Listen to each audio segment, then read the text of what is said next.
Hi, my name's Chris Kennedy, Cloud Architect with Portworx by Pure Storage. Today we're going to take a look at migrating workloads between two commercial enterprise-grade Kubernetes distributions, OpenShift, running on-prem on top of VMware, to Azure AKS running in the public cloud. So let's jump right in.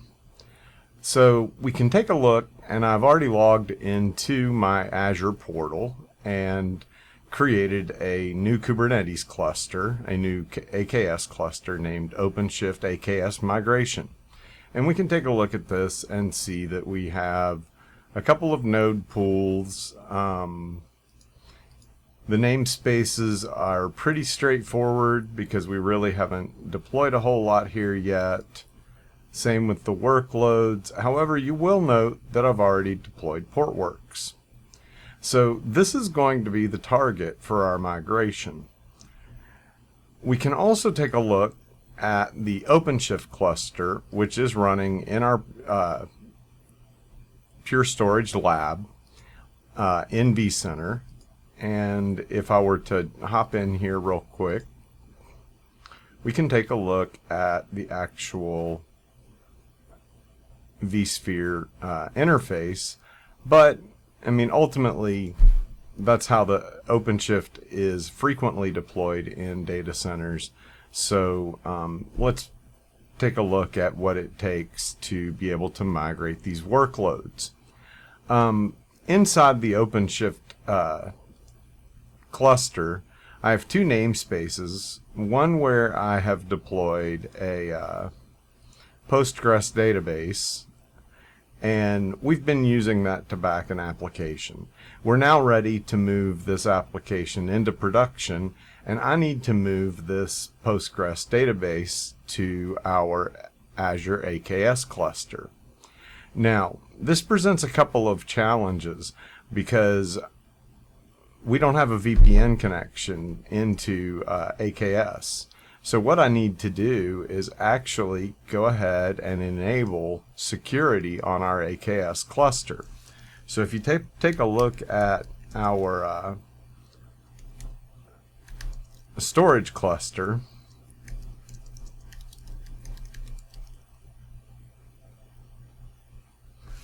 we'll actually notice that in this we have said to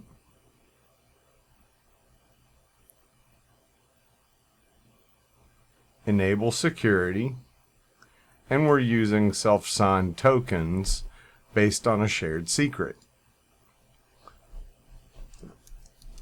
So what that ultimately means, though, is that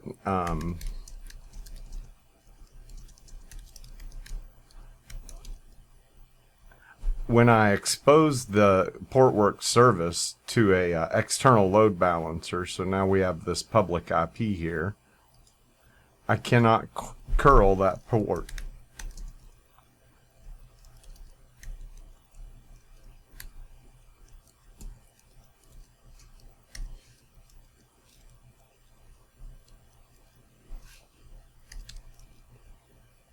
And so it'll continue to tell me that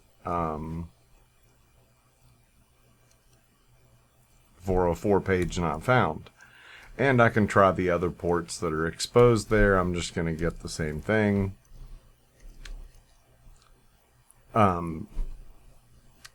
Because these are all basically requiring a JWT token that the Portworx cluster issues. So when we do that, that ultimately creates a couple of secrets.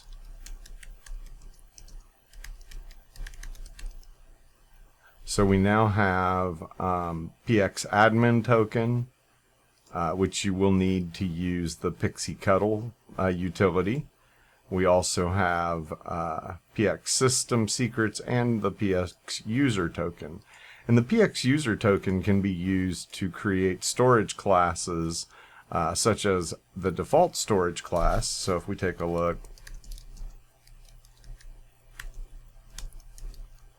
my default storage class is this PX storage, And if I describe it,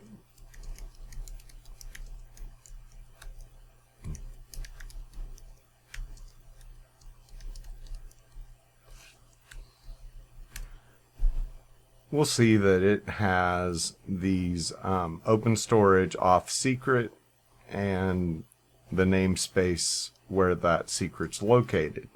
And so anyone within the cluster or using the cluster can use this storage class because it was created by the cluster administrator, but without knowing or having these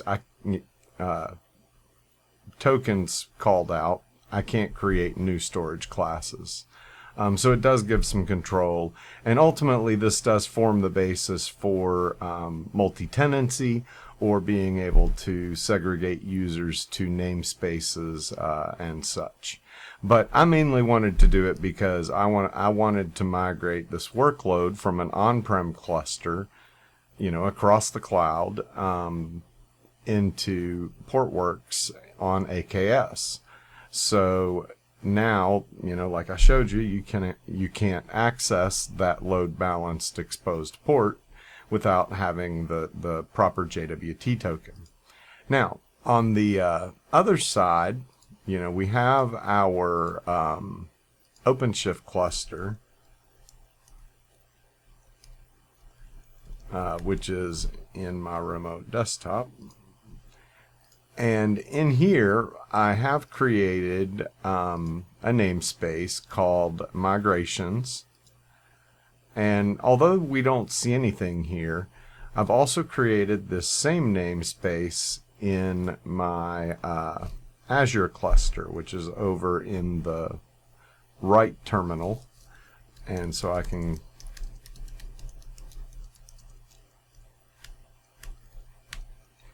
get the namespaces, and you'll note we have this migrations namespace. So what we've done is in the Portworx cluster, we have effectively defined an administrative namespace that can be used to migrate any other namespace within the cluster. So this is really handy as a cluster administrator. It allows me full control. However, I also have the option to allow users to create these cluster pairs at the namespace level as well. So, a sort of a developer team may have a cluster pair between my on-prem cluster where they're doing development work and the AKS environment where they're ultimately running production. And they can migrate workloads and applications as they're ready. So let's take a real quick look at that, and we'll just do a kubectl describe cluster pair -n migrations. And so I've already paired these two clusters. And when we take a look at this, there's a couple things I want to kind of point out real quickly. You'll note the name of it is AKS cluster. It is in that migrations namespace. Now this is implemented by Stork, and Stork is Portworx contribution to the open source community, and it's our storage extension for Kubernetes, basically making the Kubernetes scheduler storage aware if you use the Stork scheduler. But we can take a look down here, and most importantly, I wanted to show you the user. So since I, again, am migrating to the public cloud, typically when I connect in, it uses my own credentials in some way. And in this case, I've actually used a feature. We have this fully documented right here, configure migrations to use service accounts. And I've done this so that basically this my credentials are not being passed. And we're able to pair the cluster over this private IP address, or this public IP address, without passing any additional sensitive information. So we can go ahead and see how this works. So when I did the describe, you'll notice that in the status, it gives us the remote clusters storage information, as well as telling us that the scheduler status is ready, as well as the storage status being ready. So basically, we're ready to create migrations. Now, to create a migration, we'll actually use a manifest.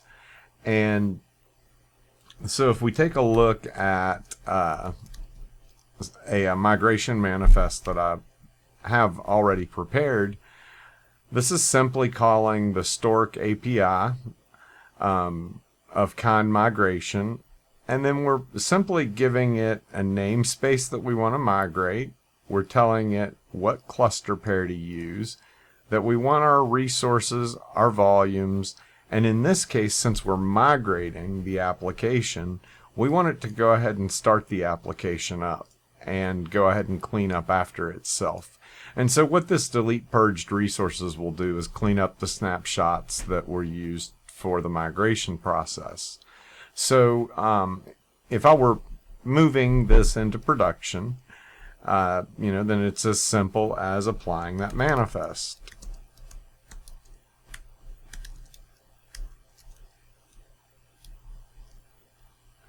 And before I kick that off, over on this side, let's go ahead and start a watch.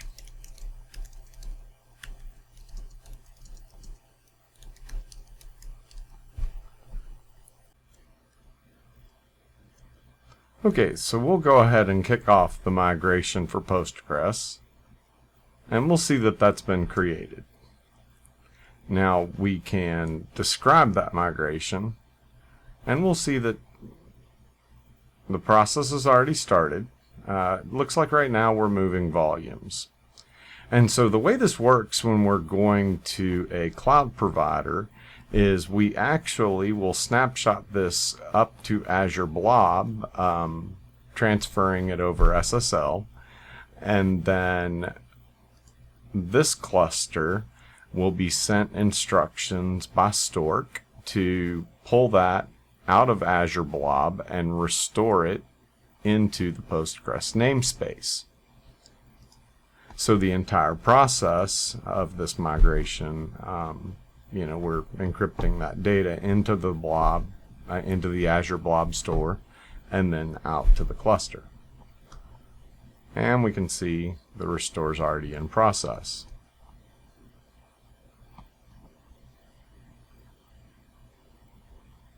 And so we'll wait a few more minutes. And so it says that it has moved the data already, and now it should be finishing up migrating the config map service, the deployment, and we see our pod is now running over here. Control C, kubectl, get service in Postgres, and there's our Postgres service, and we can do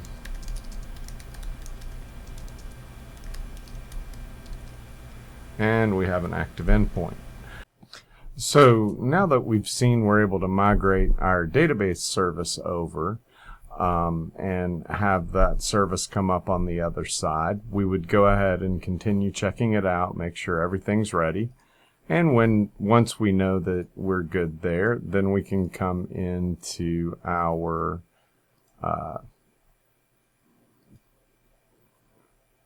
deployment on OpenShift, and we can go ahead and scale down those pods, or that pod.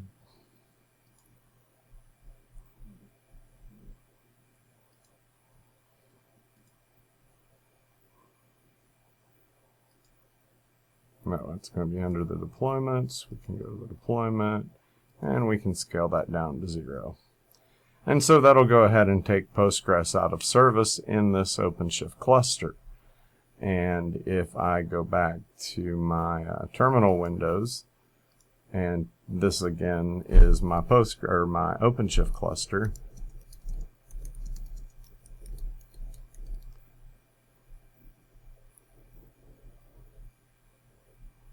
We'll see there's no pods there.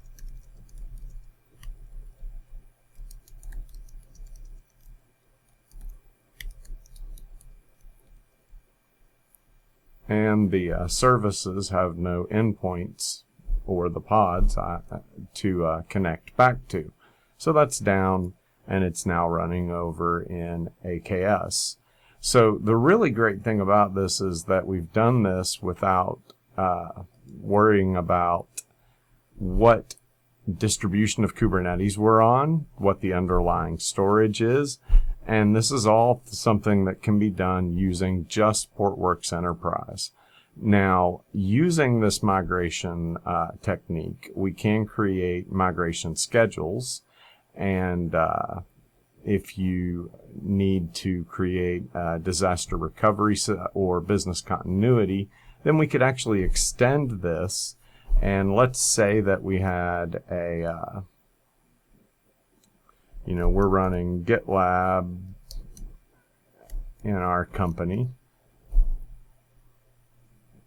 And so we have that, at an internal domain. But we need to have this protected, so we want to protect it in the cloud. Well, that's where you would create a migration schedule, and we would make a few changes. Those changes being as simple as, so if we do,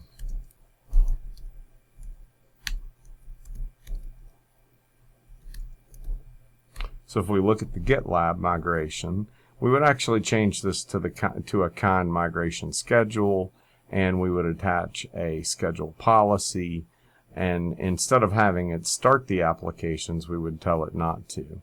So I do already have this file set up to do a one-time migration.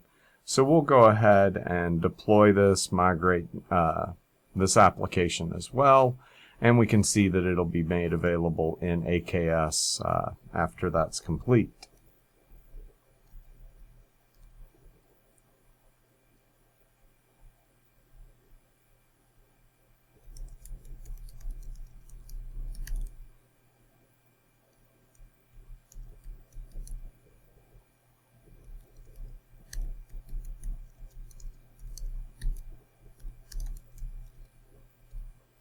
And so again, we'll do a describe on that, and we are in the process of migrating the persistent volumes that are associated with that deployment of GitLab. Let's go ahead while that's doing that, and we'll start a watch on the default namespace, which is where I had deployed that.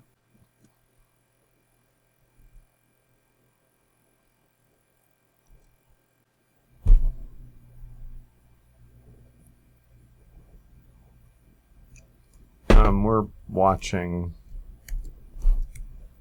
instead of watching the right namespace, my apologies.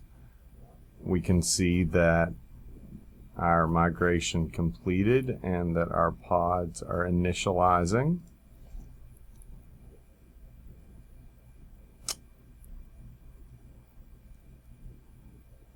Now with GitLab, we would need to make some ingress changes to expose this to a publicly accessible domain, or have direct connectivity to use our private internal domain that we were using in the lab. But everything has been moved over, all of the same pods. We can see everything's coming up.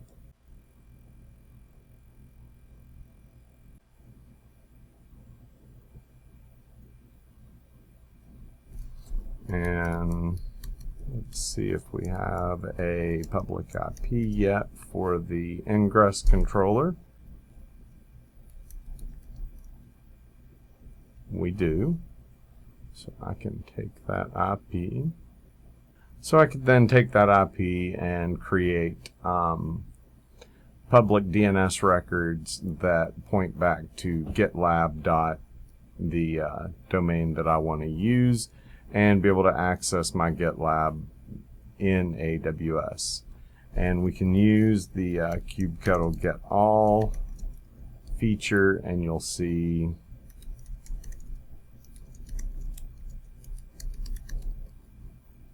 that everything there has pretty well come up, and we have successful migration.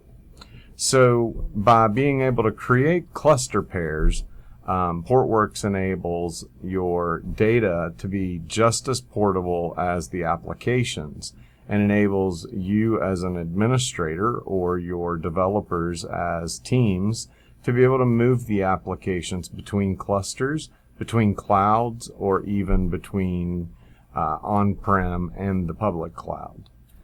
Thank you for your time today, and I hope you enjoyed.